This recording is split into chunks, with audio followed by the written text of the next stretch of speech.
did anyone in the Prime Minister's office at any time communicate with anyone in the former Attorney General's office on the matter of the criminal prosecution of SNC-Lavalin, yes or no?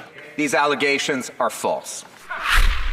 So that's the question that opposition MPs want answered after a Globe and Mail report that alleges the Prime Minister's office pressured the former Attorney General to make a deal with the Quebec construction giant SNC-Lavalin. According to the allegations in the Globe, Jody Wilson-Raybould refused to intervene to prevent a trial on fraud and corruption charges that the company is facing. Was the Prime Minister's office actually trying to make a deal with them? Why? Was this obstruction or not?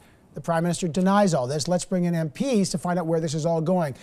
With me in studio, Ontario Liberal MP Marco Mendicino. Coming to us from Toronto is Conservative Deputy Leader Lisa Raitt. And also with us in Ottawa is the NDP's Nathan Cullen. Good to see all of you. Thanks for being here. I want to start with you, Lisa Raitt. We just spoke to the Justice Minister, David Lametti. Why are opposition members calling for an emergency investigation into this?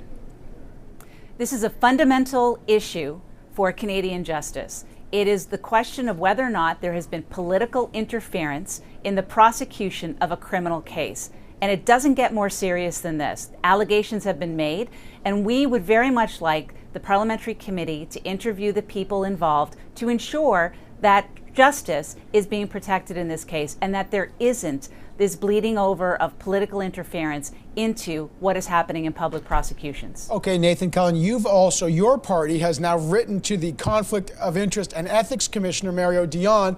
You're demanding an investigation. Why have you done that? Well, because until we get answers, we need to try every tool in the toolbox to try to pull those answers out of government. The allegations that appeared in that Globe and Mail article were incredibly serious, as Lisa mentioned.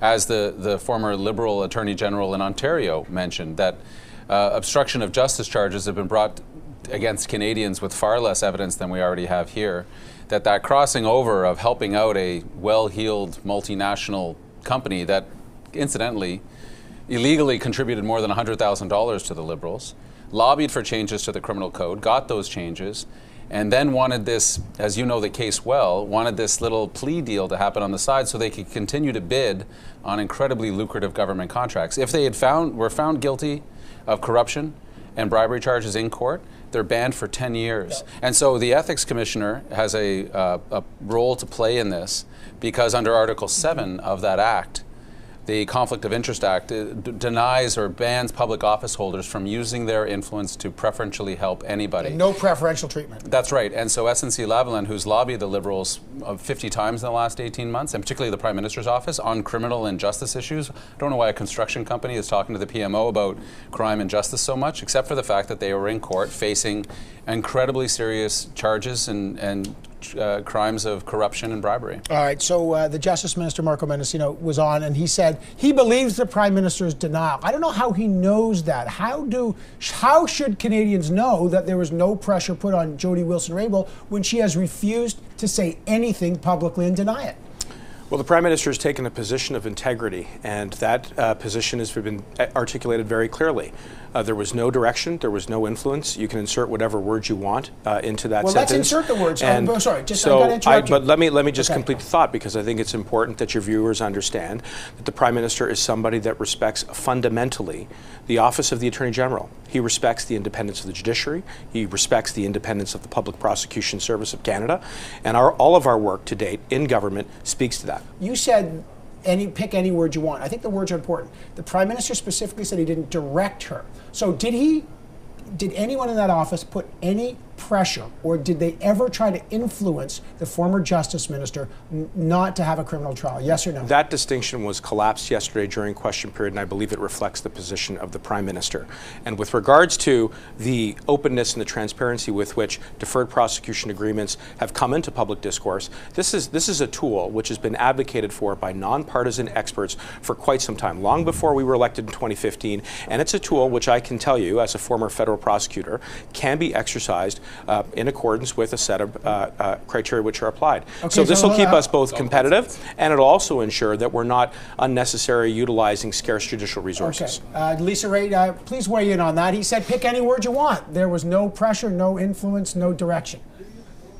Well, he really should refresh himself then on the obligations of the Attorney General of Canada versus her cabinet colleagues. And it is very, very clear. And you can check it out, Marco, in that desk book that you receive when you become a Crown. And I know you were a Crown at one point in time as well. And it says in there very clearly that the Attorney General should not have any pressure put on her in making her decision. And furthermore, she can't even be told what her decision should be. So we want the witnesses to come in and explain to us exactly what happened. Clearly there were conversations, because it's not like nothing was happening. Where there's smoke, there's fire. We want the witnesses to tell us, and I certainly hope, Marco, that your colleagues will vote in favor of our motion next week when we meet. This is and the I opportunity. don't know if they will. Right, so Marco's, and I like Marco, and he's talking about integrity and the Prime Minister. The Prime Minister was very, very specific in using only one word. We didn't direct.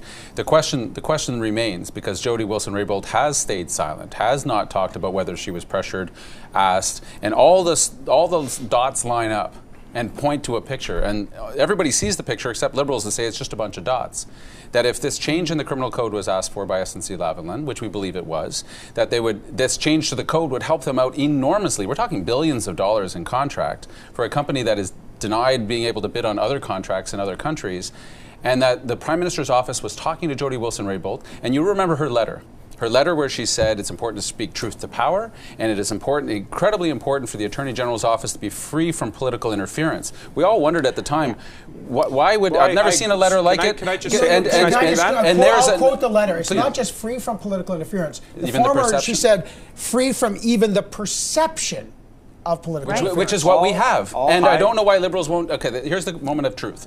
Will Liberals join with us to say, because they believe there's nothing here, and if that's true, well then let's bring the people forward who were involved to say, I'll swear on oath in front of you all that nothing of this happened, and then we move on. No meeting. But if they deny it, if they refuse these investigations, if they don't cooperate, then they look as guilty as they do in question period, not answering the question. Marco Mendicino, straight question. Why wouldn't you support an investigation? When it comes to the committee, obviously that decision will be taken independently by the members of that committee.